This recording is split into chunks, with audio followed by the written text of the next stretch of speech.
la festa del nostro reggimento. E quindi benvenuti a tutte le cravatte rosse, tutti i fans, tutti gli ufficiali, gli sottufficiali del nostro reggimento, benvenuti ai sindaci del territorio, al sindaco di Novi Ligure che poi ci dirà qualcosa anche lui, benvenuti specialmente alle altre associazioni d'armi che come sapete presentano sempre alle manifestazioni di reggimenti o di altre associazioni. Quindi benvenuto a tutti, vi ripeto, scusate che sono abituato a parlare pubblico, un grazie particolare alle forze armate presenti, ai vigili urbani, alla finanza, carabinieri, ma di no tutte le commerci, non lo prendete. Carabinieri, la finanza, la Polizia di Stato, grazie della vostra comunità, perché questa manifestazione ha bisogno di tutti gli anni di silenzio. Abbiamo iniziato qualche anni fa, quest'anno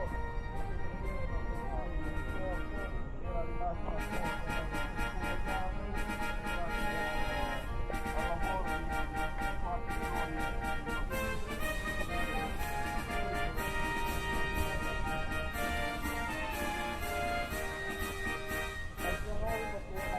non è andato giusto, ma poi già l'anno dopo alla festa del battaglione siamo arrivati di nuovo e questo è un qualcosa che abbiamo nel cuore. C'è gente che stamattina è arrivata qua e buongiorno a tutti, buongiorno innanzitutto alla cravatte rosse del 157esimo, un saluto particolare a tutte le autorità civili e militari presenti e a tutti i cittadini. Questa è una mattina per noi importante perché oggi appunto è la festa della Repubblica, della nostra Repubblica, festeggiamo i 70 anni dell'entrata in vigore della Carta Costituzionale, la Carta dei diritti e dei doveri dei cittadini italiani e quindi è una mattinata importante perché uniamo a questa festa della Repubblica anche la festa del 157esimo. Ci siamo lasciati l'anno scorso con alcuni impegni che abbiamo portato avanti insieme ai volontari appunto del 157esimo e insieme abbiamo risistemato questo simbolo di questa caserma, questo simbolo del 157esimo, ma permettetemi, questo simbolo che con la bandiera italiana rappresenta il nostro Stato, rappresenta i valori fondanti di questa nostra Repubblica. La Carta Costituzionale è viva perché questo nostro Paese ha saputo reagire in tante situazioni e il nostro punto di riferimento appunto sono le istituzioni, la Carta Costituzionale del nostro Paese. E i valori fondanti della nostra Repubblica sono scritti lì e sono stati scritti da uomini che hanno scelto di difendere la nostra patria, di difendere il nostro paese e di liberarlo. E su quelle basi è stata costruita la Carta Costituzionale dell'Italia. Tutti? Avanti! Onore alla bandiera!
Ehi, fallo!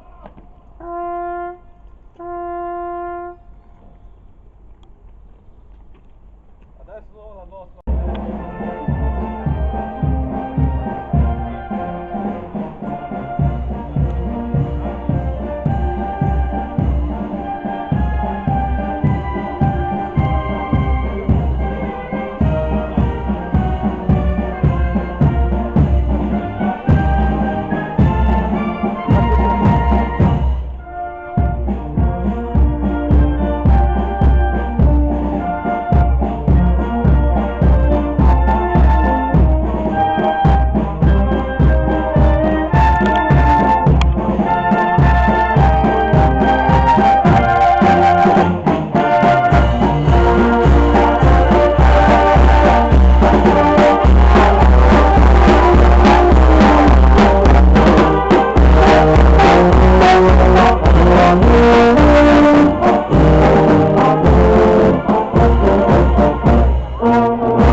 fare di film, metteranno lì sopra di film.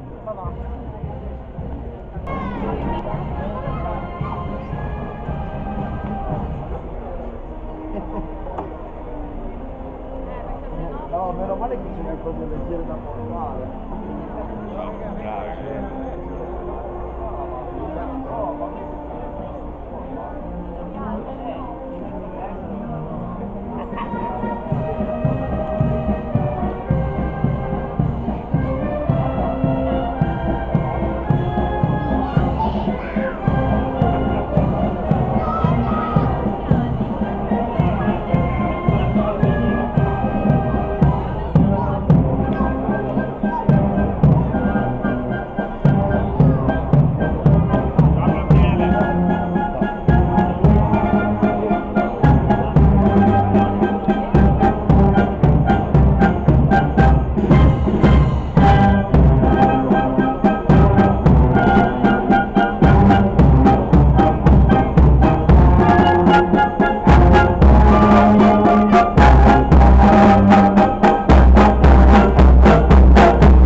Ci vollero 3 giorni per conoscere il risultato del referendum tra Repubblica e monarchia. Non so chi ricorda di voi un bellissimo film, molto bello, di Dino Risi, Una vita difficile. Il film descrive con grande maestria il passaggio dalla monarchia alla Repubblica. Una famiglia nobile, fedelissima dei Savoia, si trova a cena per aspettare i risultati e festeggiare la vittoria della monarchia. Ma sono in 13 e quindi invitano 2 poveracci che passano per strada, Elena e Silvio, interpretati da Lea Massari e Alberto Sordi. Mentre Silvio sta per azzannare la pasta, la radio comunica i risultati del referendum. È il momento cruciale di quella serata. Nessuno mangia. Elena e Silvio depongono a malincuore la forchetta e ascoltano assieme agli altri i risultati. Lo speaker legge: monarchia, voti 10.719.284. I padroni di casa esultano. Bene, molto bene. Sottovalutano però il numero dei votanti.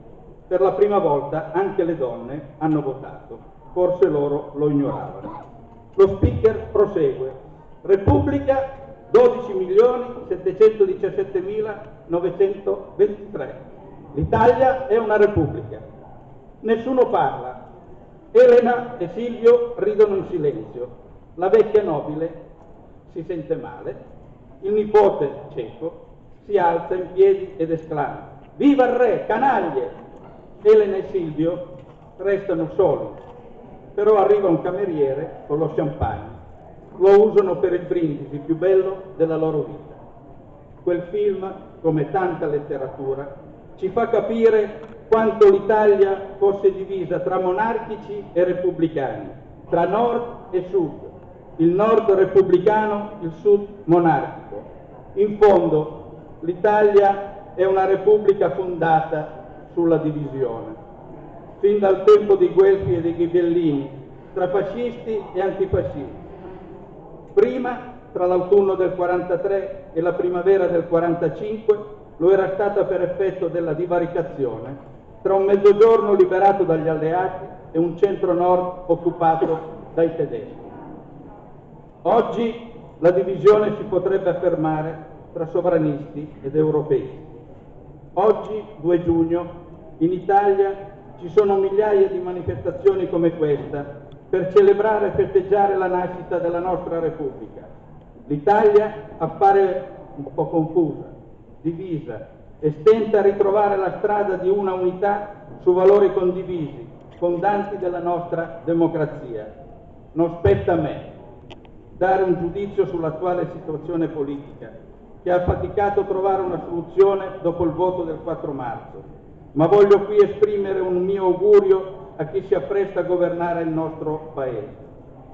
Quando nacque la nostra Repubblica non ci fu nulla di semplice, tutt'altro, ma ci fu tanta sapienza politica per far nascere e consolidare l'unità nazionale. Dapprima per trovare una soluzione al nodo istituzionale che aveva impegnato fino all'aprile del 1944 la formazione di un governo politico dopo la caduta del fascismo. Poi dall'individuazione ad elezione del Presidente dello Stato provvisorio nella figura di Enrico De Nicola. Questa sapienza politica si fondava su 3 componenti storiche e generazionali: la componente prefascista liberale, la componente dell'antifascismo che operò nei lunghi anni del regime mussoliniano e la componente nuova che si era formata negli anni del fascismo. Quelle 3 componenti si saldarono per dar vita all'Assemblea Costituente e per proporre la Carta Costituzionale.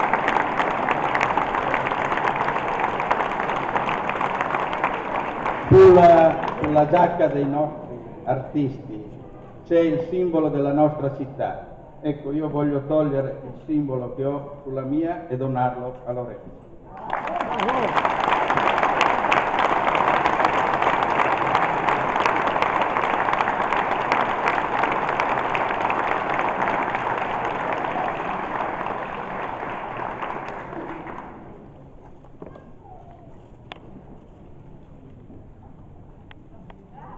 Bravo!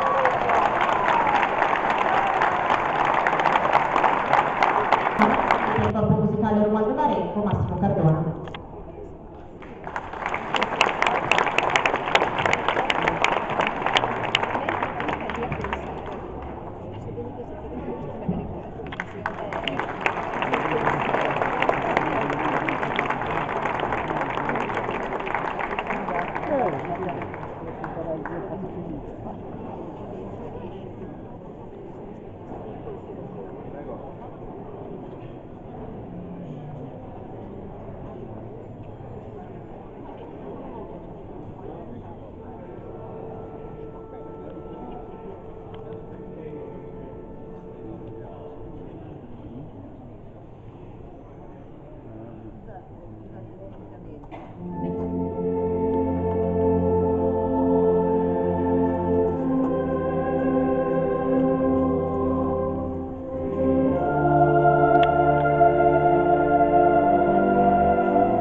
Thank you.